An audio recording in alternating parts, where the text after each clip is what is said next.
Welcome to the Folktale Project. This is Dan Scholz. Today we have a story that, quite frankly, I haven't wanted to do.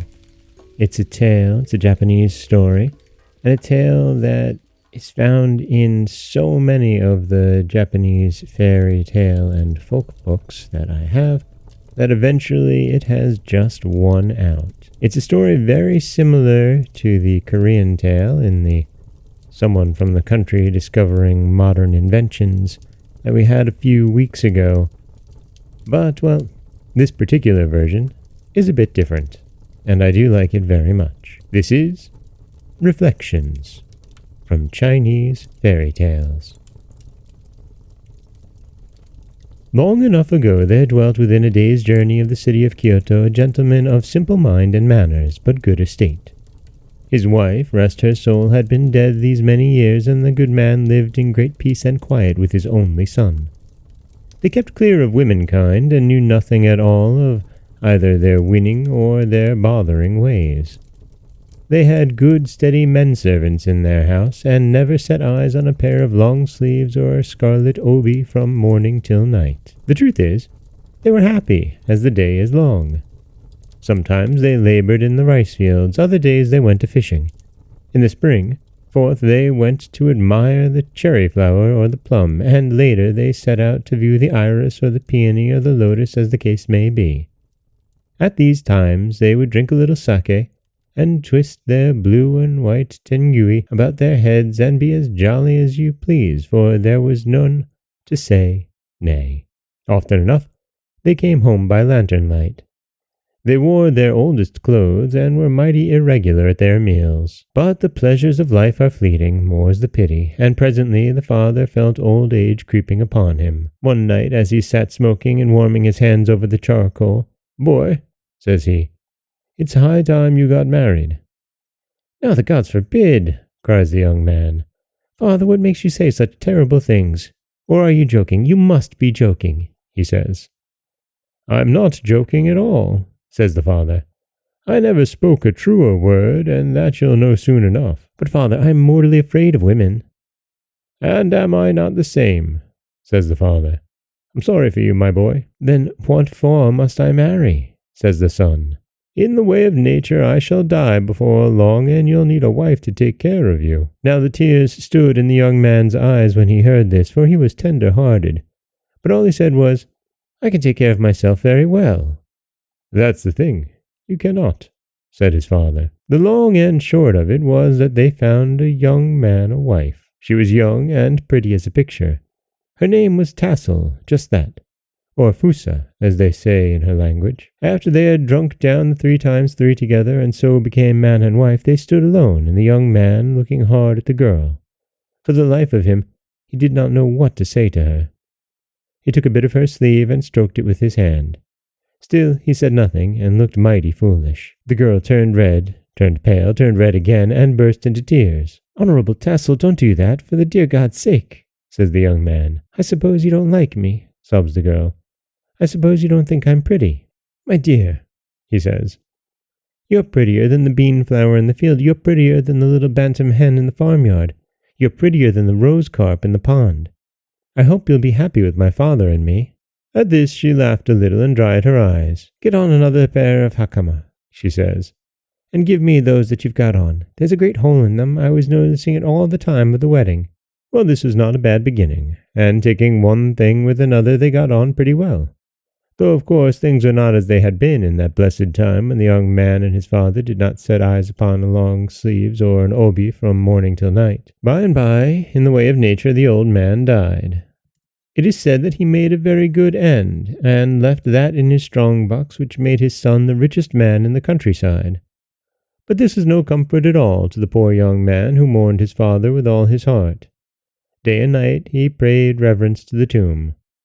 Little sleep or rest he got, and little heed he gave to his wife, Mistress Tassel, and her whimsies, or even to the delicate dishes she set before him. He grew thin and pale, and she, poor maid, was at her wit's end to know what to do with him.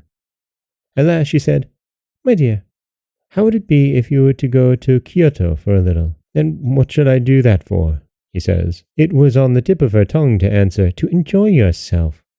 but she saw that it would never do to say that. "Oh," she says, "as a kind of duty. They say every man that loves his country should see Kyoto, and besides, you might give an eye to the fashions, so as to tell me what like they are when you get home. My things," she says, "are sadly behind the times.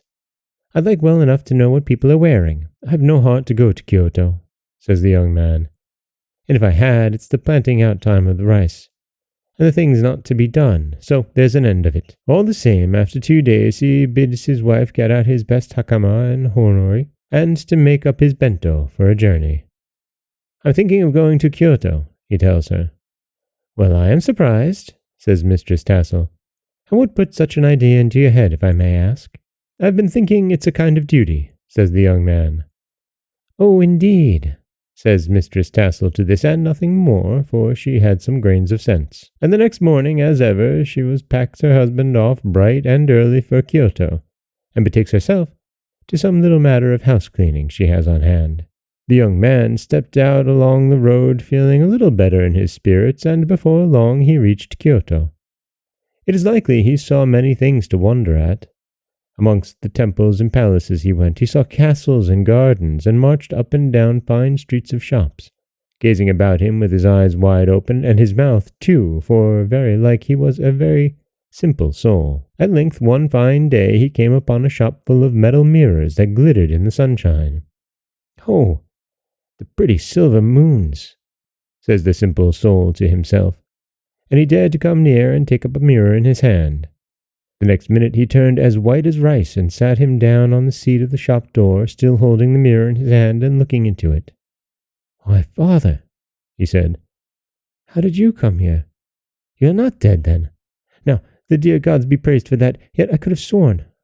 Oh, but no matter, since you are here, alive and well. You are something pale still, but how young you look. You move your lips, father, and seem to speak, but I do not hear you. You'll come home with me, dear, and live with us just as you used to? You smile, that is well." "Fine mirrors, my young gentleman," said the shopman. "The best that can be made, and that's one of the best of the lot you have right there. I see you are a judge." The young man clutched his mirror tight and sat staring stupidly enough, no doubt. He trembled. "How much?" he whispered. "Is it for sale?" He was in a taking, lest his father should be snatched from him. "For sale it is indeed, most noble sir," said the shopman, "and the price is a trifle, only 2 bu. It's almost giving it away I am, as you'll understand." 2 bu, only 2 bu. Now the gods be praised for this, for their mercy," cried the happy young man. He smiled from ear to ear, and he had the purse out of his girdle and the money out of his purse in a twinkling. Now it was the shopman who wished he had said 3, or even 5. All the same, he put a good face upon it, and packed the mirror in a fine white box and tied it up with green cords. "Father," said the young man, when he had got away with it, "before we set out for home, we must buy some gauds for the young woman there, my wife, you know." Now, for the life of him, he could not have told why, but when he came to his home, the young man never said a word to Mistress Tassel about buying his old father for 2 bu in the Kyoto shop. That was where he made his mistake, as things turned out. She was as pleased as you like with her coral hairpins and her fine new obi from Kyoto. "And I'm glad to see him so well and so happy," she said to herself. "But I must say, he's been mighty quick to get over his sorrow after all. What men are just like children." As for her husband, unbeknown to her, he took a bit of green silk from her treasure box and spread it in the cupboard of the tokonoma. There he placed the mirror in its box of white wood. Every morning early and every evening late he went to the cupboard of the tokonoma and spoke with his father. Many a jolly talk they had, and many a hearty laugh together, and the son was the happiest young man of all that countryside, for he was a simple soul. But Mistress Tassel had a quick eye and a sharp ear, and it was not long before she marked her husband's new ways. "What for does he go so often to the tokonoma?" she asked herself. "What has he got there? I should be glad enough to know." Not being one to suffer much in silence, she very soon asked her husband these same things. He told her the truth, the good young man. "And now I have my dear old father home again. I'm as happy as the day is long," he says. She says. "And it wasn't but 2 bu cheap," he says. "And wasn't it a strange thing altogether? Cheap indeed," says she. and passing strange, and why, if I may ask, she says, did you say naught of all this at the first? The young man grew red. Indeed, then, I cannot tell you, my dear, he says. I'm sorry, but I don't know. And with that he went out to his work. Up jumped Mistress Tassel the minute his back was turned, and to the tokonoma she flew on the wings of the wind and flew open the doors with a clang. My green silk for sleeve linings, she cried at once. But I don't see any old father here, only a white wooden box. What can he keep in it? She opened the box quickly enough. What an odd, flat, shining thing, she said, and taking up the mirror she looked into it. For a moment she said nothing at all, but the great tears of anger and jealousy stood in her pretty eyes, and her face flushed from forehead to chin. A woman! She cried. A woman! So, that is his secret. He keeps a woman in this cupboard. A woman, very young, very pretty. No, not pretty at all, but she thinks herself so. A dancing girl from Kyoto, I'll be bound, ill-tempered too, her face is scarlet. And now, oh, how she frowns. Nasty little spitfire. Ah, who could have thought of it? Of him? Ah, it is a miserable girl I am, and I've cooked his daikon and mended his hakama 100 times. Oh. With that, she threw the mirror into its case and slammed to the cupboard door upon it. Herself she flung upon the mats, and cried and sobbed as if her heart would break. And then in comes her husband. I've broken the thong of my sandal, says he, and I've come to— But what in the world? And in an instant he was down on his knees beside Mistress Tassel, doing what he could to comfort her and to get her face up from the floor where she kept it. Why, what is it, my own darling? Says he. Your own darling, she answers very fierce through her sobs. And I want to go home, she cries. But my sweet, you are at home, and with your own husband. Pretty husband, she says, and pretty goings-on with a woman in the cupboard, a hateful, ugly woman that thinks herself beautiful, and she has my green sleeve linings with her there to boot. Now what's all this about women and sleeve linings? Surely you wouldn't grudge poor old father that little green rag for his bed. Come, my dear, I'll buy you 20 sleeve linings. At that she jumped to her feet and fairly danced with rage. Old father, old father, old father, she screamed. Am I a fool or a child? I saw the woman with my own eyes. The poor young man didn't know whether he was on his head or his heels. Is it possible that my father is gone? He said. He took the mirror from the tokonoma. That's well. It's still the same old father I bought for 2 bu. You seem worried, father. Nay, then smile as I do. There. That's well. Mistress Tassel came like a little fury and snatched the mirror from his hand. She gave but one look into it and hurled it to the other end of the room. It made such a clang against the woodwork that servants and neighbors came rushing in to see what was the matter. It's my father, said the young man. I bought him in Kyoto for 2 bu. He keeps a woman in the cupboard who has stolen my green sleeve linings, sobbed the wife. After this there was a great to-do. Some of the neighbors took the man's part and some the woman's. With such a clatter and chatter and noise as never was, but settled the thing they could not, and none of them would look into the mirror because they said it was bewitched. They might have gone all the way there till doomsday, but one of them said, Let us ask the Lady Abbess, for she is a wise woman. And off they all went to do what they might have done sooner. The Lady Abbess was a pious woman, the head of a convent of holy nuns. She was the great one at prayers and meditation and at mortifyings of the flesh, and she was the clever one, none the less, at human affairs. They took the mirror, and she held it in her hands and looked into it for a long time, and at last she spoke. This poor woman, she said, touching the mirror, for it's as plain as daylight that it is a woman, this poor woman was so troubled in her mind at the disturbance that she caused in a quiet house that she has taken vows, shaved her head, and become a holy nun. Thus she is in her right place here. I will keep her, and instruct her in prayers and meditations. Go you home, my children, forgive and forget, be friends. Then all the people said, The Lady Abbess is a wise woman, and she kept the mirror in her treasure. Mistress Tassel and her husband went home hand in hand. So I was right, you see, after all, she said. Yes, my dear, said the simple young man, of course, but I was wondering how my old father would get on at the holy convent. He was never much of a one for religion. Then that is Reflections, a story about, well, modern conveniences finding their way into rural Japan.